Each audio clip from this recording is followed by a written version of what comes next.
Louie Gohmert is going to give his proof for God existing. So buckle up. This ought to be fun. And then needless to say, we'll come back and I'll use this radical thing called logic to explain how his reasoning is like a toddler's.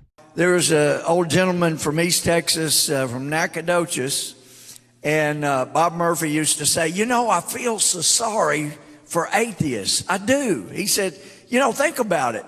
No matter how smart they think they are, an atheist has to admit that he believes the equation nobody plus nothing equals everything. He says, how embarrassing for an intellectual to have to say, yeah, I believe that. Nobody plus nothing equals everything.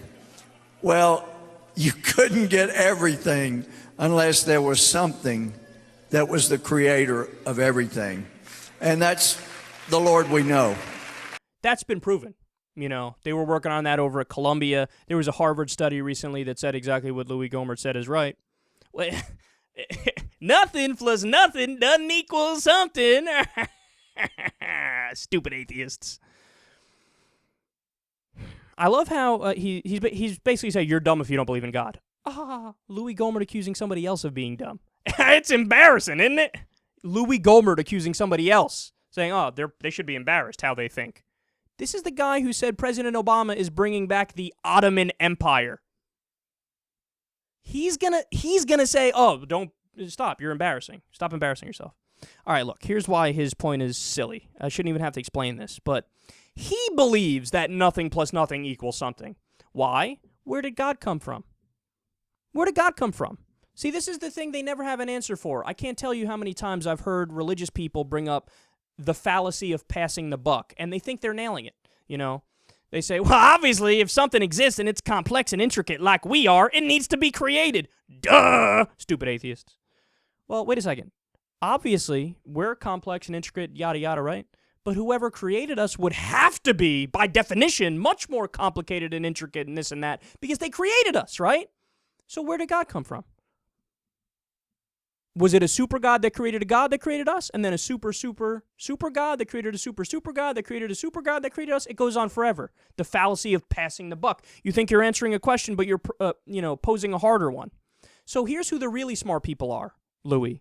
Atheists, secularists, agnostics. You want to know why? Because we all say, well, we don't know. We don't believe there's a God, but we don't know. We're being honest. We don't know. Smart people say, when they don't know, they say, we don't know.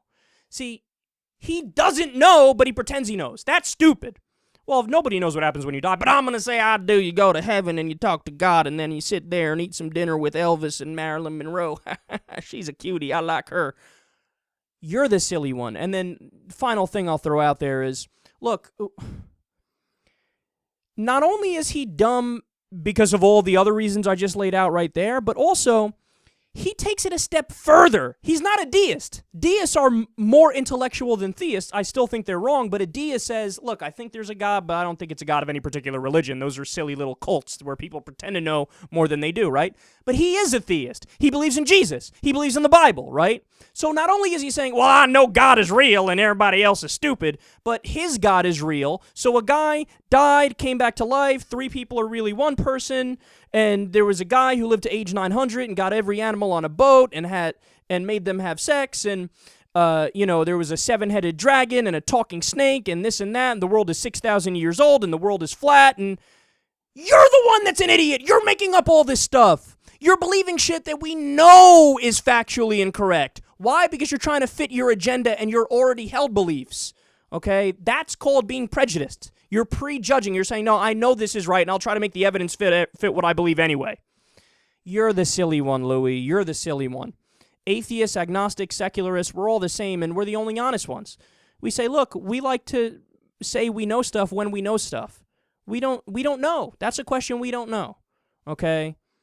You need to wise up, and you need to admit when you don't know, because that's the only smart way to respond when you don't know.